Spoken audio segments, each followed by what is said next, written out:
অনুষ্ঠান হচ্ছে, বাজি প্রদর্শিত হচ্ছে, সেটা দারুণ। একটা হাততালি দিই সবাই মিলে, এটা পাওয়ারই যোগ্য, এই হাততালিতে সকলের পাওয়ার যোগ্য।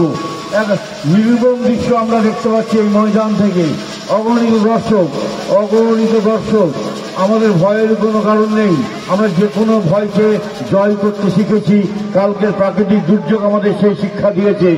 কালকে হয়েছে, হয়নি, আজকে হয়েছে, আজকেও যদি হতো কালকে হতো, আমরা করবই, এই আমাদের মানসিকতা। সেই নিয়ে আমরা আবারও 15 বছরের আশায় বসে থাকবো যে আগামী বছর আবারও এই রকম ভাবে এক নয়নাভিরাম সুন্দর অপূর্ব এক প্রচেষ্টা, সেটা অসাধারণ, অনন্য, দারুণ। তাদেরকে বলার কোনো ভাষা নেই, সঙ্গে সঙ্গে বলার ভাষা নেই, যার কথা না বললে নয়।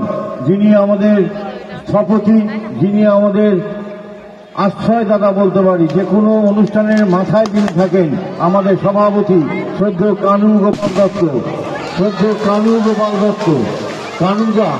কানুগা যে অসাধারণ কাজ আজকের এখানে করছে, সেটা এক অনন্য, অসাধারণ, অপূর্ব।